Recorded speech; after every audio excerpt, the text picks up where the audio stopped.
मेरे जैसे आप में से बहुत सारे लोग ऐसे होंगे जो केदारनाथ नहीं गए। केदारनाथ की ये फोटो देखिए और ये फोटो देखिए। एक फोटो 1880 की और एक फोटो अभी रील वाली।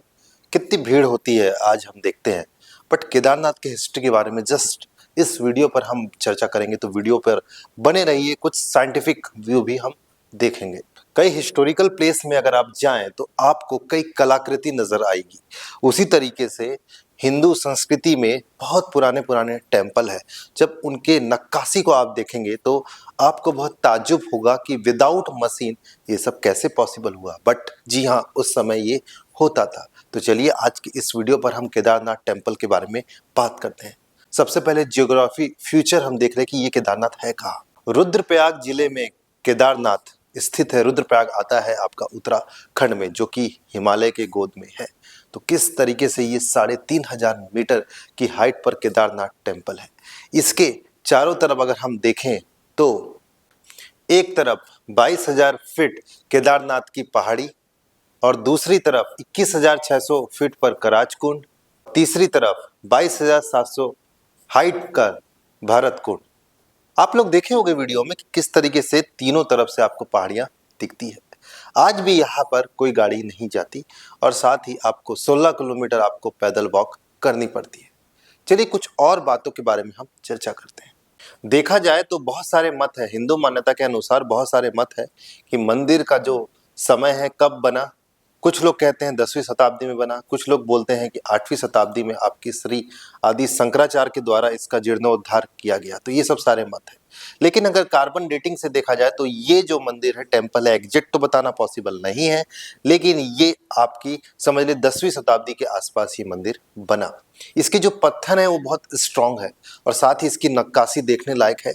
और सोचिए उस समय कोई इक्विपमेंट, कोई इंस्ट्रूमेंट नहीं था। उस समय ये मंदिर को इस हाइट पर डेवलप किया जा गया होगा, कितनी मेहनत लगी होगी। और साथ ही ये जो केदारनाथ टेम्पल है, मंदिर है, ये 12 ज्योतिर्लिंग से संबंधित आपका 4 धाम और उसी तरीके से आपका पंच केदार में से एक है। और एक हिंदू मान्यता के अनुसार देखें तो ये मंदिर का जो निर्माण है वो पांडवों के वंशजों ने कराया था और उसी तरीके से आदि शंकराचार्य ने इसका जीर्णोद्धार किया था 8वीं शताब्दी में। 2013 की श्राद्धी आपको याद है? किस तरीके से इमेज पर आप देख पा रहे थे, कितने हजारों लोग मारे गए थे और कितने लोगों को एयरलिफ्ट किया गया था। जब वहां पर जो नदी पर बाढ़ आई तो जो पानी है वो इर्द गिर्द तरीके से निकला बाहर, क्योंकि पानी को जाने का रास्ता था। और लेगोमेट्रिक एक टेक्निक है, उसके तहत ये पता चला कि मंदिर इस तरीके से स्ट्रक्चर फॉर्म है कि मंदिर केवल 99% आपका, या कह लीजिए केवल 1% क्षति पहुंची, 99% आपका सुरक्षित रहा।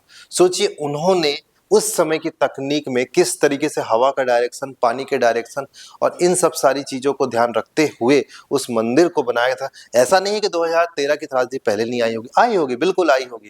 लेकिन मंदिर का डिजाइन इस तरीके से किया गया था उस समय के हिसाब से कि अभी तक वो सुरक्षित है। और देखिए इतनी बड़ी त्रासदी आई, केदारनाथ ट्रेजेडी हुई, उसके बाद भी इस मंदिर को कुछ नहीं हुआ। और साथ ही अगर देखा जाए तो इस मंदिर के चारों तरफ की पहाड़ियों से जो नदी निकलती है उनके नाम है मंदाकिनी, मधुगंगा, सरस्वती, स्वरदरी। इस टाइप की नदियां इन चारों तरफ की पहाड़ियों से निकलती है। वैसे देखा जाए तो 3 तरफ की पहाड़ियां हैं, 3 तरफ से घिरा हुआ है। 2013 की त्रासदी में किस तरीके से क्लाउड भस्ट हुआ, क्लाउड फटा, और साथ ही जो सबसे अधिक नुकसान जो पहुंचा वो समझ लीजिए जहां से पानी गिरा उसके बाद वो नदी में बाढ़ आ गई। और नदी जो हम जानते हैं कि किस तरीके से भागीरथी नदी में किस तरीके से उफान आया था और बहुत सारे लोग मारे गए थे।